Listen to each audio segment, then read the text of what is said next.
thought leaders and stakeholders have flocked to Johannesburg for the Power and Electricity World Africa Conference. That's with the aim of advancing energy production in Africa. Joining us to discuss the progress of power and infrastructure projects in Sub-Saharan Africa is Paul Runge, Managing Director of Africa Project Access in South Africa.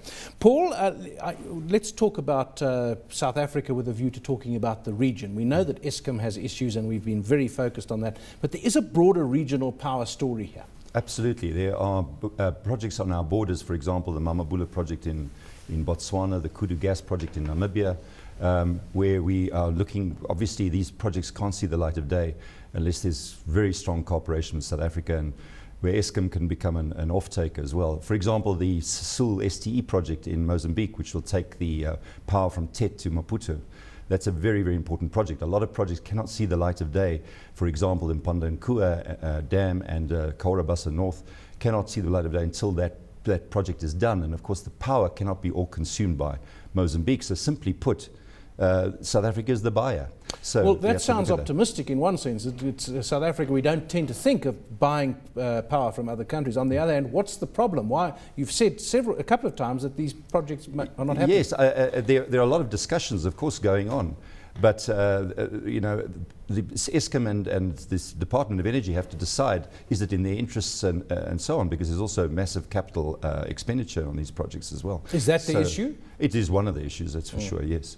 But it's also, you know, I must admit, regional collaboration within Africa has been very, very poor. You know, the interconnector, we only just now heard that Malawi and Mozambique have announced, that's actually very topical, that Malawi have just announced, I think yesterday or the day before, that they will go ahead with the interconnector project, but the funds have already been allocated for that. That means we have to reapply to the World Bank and the Norwegian government to get that going again. So East Africa is a bit more successful with regard to power pool activities, where Southern Africa is advancing. I'm not saying it isn't, but East Africa is where we're seeing more action.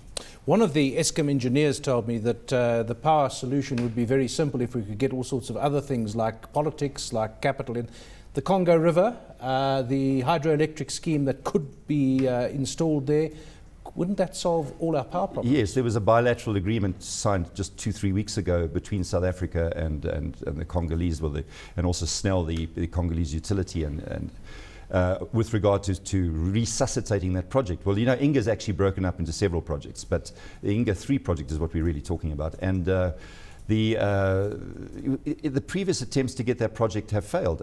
We had the West Core, which was a conglomeration of most of the power utilities of countries in the area. If you're taking power from Inga, it's going to have to go through other territories before it reaches South Africa. So there has to be a regional collaboration, obviously. Technically, it's not an issue, though. I mean, obviously, you need substations to get electricity over long distances, but technically it can be done. It can be done, but of course it requires, on the finance side, there's a lot of capital. It's very capital intensive.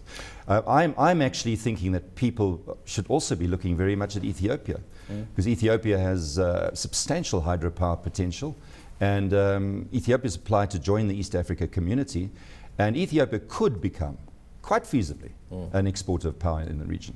What else has been top of mind for the delegates at this conference, which sounds like it comes at an important time? Yes, it does. I mean, power is such a big issue. I'd say one thing that really struck me at this particular conference was the restructuring of the Nigerian power sector. Very, very interesting. You can see the challenges and the difficulties. I think Nigeria could well be a test case for us in trying trying to split generation, transmission, and distribution, and retail.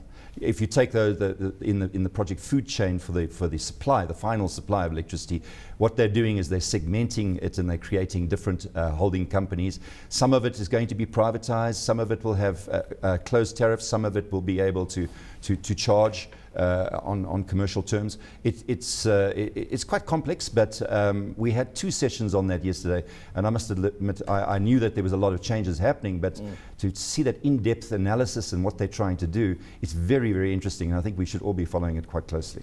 Getting regional and continental cooperation, capital is obviously a problem. To what extent is capital blocked by political issues? The lack of will to work together, despite all the rhetoric. For example, that connector I was talking about, Malawi and Mozambique. Malawi, because of the colonial aberrations, the crazy borders we've inherited, you've got Malawi protruding right into Mozambique. And as you know, the big thing that's happening now is we have stranded resources. That's a big problem in Africa right now, stranded resources of coal, iron ore, etc., etc. So there's such a need for those two countries in particular to collaborate if they to get that coal out from Tete in Mozambique and Zambezi Valley through to Nacala, because it logically should go through Malawian territory. Now there has been a bit of a rapprochement between the two governments with the change of government in Malawi, so we could see something happening there.